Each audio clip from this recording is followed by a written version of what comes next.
r/AskReddit. What would have been good advice in 1990 that would be terrible advice in 2020? Be more like Bill Cosby and less like Eddie Murphy.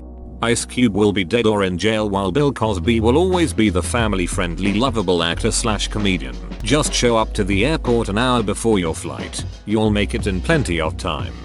I watched Home Alone over Christmas and the entire McAllister family leaves the house 45 minutes before an international flight and makes it.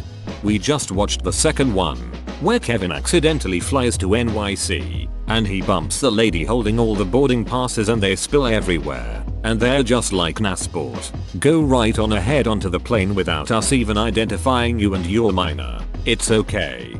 I mean, what are the chances a kid will end up being a threat? Then again, he did torture 2 criminals in the previous film. I'm conflicted. I used to know people back then who would enter a million different sweepstakes and constantly win free stuff. That was back when they were actual promotions and not just tricks to get your personal info into their database. Now anyone who knows anything about the internet should know better.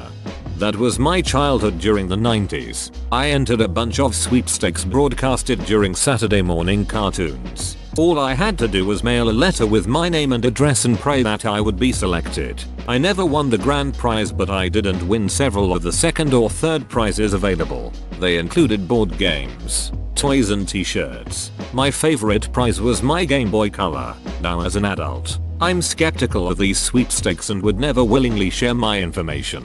The one thing I found that is still legitimate and has not changed since the 90s is calling into radio stations. I've won tons of concert tickets by calling in. That's because calling into radio stations for tickets is legitimate advertising. You give away 2 tickets that retail for $100 but in reality cost the label artist promoter nothing, as comps are always accounted for. But giving away those tickets advertises the fact that the concert is on to thousands more, so it's in their interest to give away a couple of freebies. I won a grand prize on Nickelodeon in the early 2000s and got to hand out an award on the Kids' Choice Awards. I peaked when I was 8. Snail mail in your resume to HR to apply for the job. Printing it on scented cardstock as an extra touch. For extra gumption. Just walked into the office and asked to see the HR manager to hand in your resume personally.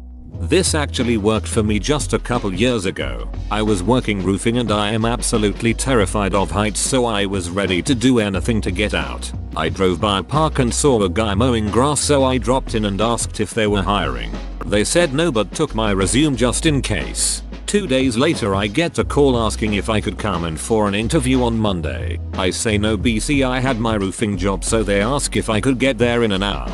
So I wash the roofing tar off me and throw on my cleanest shirt. An hour later I am being interviewed for a park warden position I wasn't remotely qualified for, but their warden quit last minute and they happened to find my resume in a desk drawer. A week later they handed me the keys to a Dodge Charger to drive to the other side of the province for 3 weeks of training. It was the weirdest thing to happen to me that had the biggest impact on the direction my life was headed.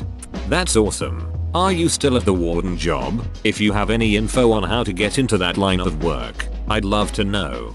You'll have to find him and give him the resume you just happened to have with you. Then wait a few days to find out. A video rental store is a good investment.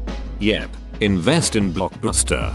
It would have been great advice in 1980. It probably wouldn't have been so good in 1990 as Blockbuster used predatory tactics to wipe out numerous independent stores and small chains during the following decade. Unless you were investing in Blockbuster, obviously. Put some of your savings into a CD, certificate of deposit. True 1988 story. One of my childless great aunts gave all of her great nieces and nephews $10,000 to put into our college funds. I put mine into a CD. That $10,000 made $88 a month. Not per year. Month. My teenage brain did the math and said if I can do that a few more times then I'm set for life. Now a $10,000 CD is at about 1.5% APY for 6 months and literally 0.02% for 12 months. You'd make $2 in a year. Even as late as 2007 rates were like 5%. Crazy to think about now.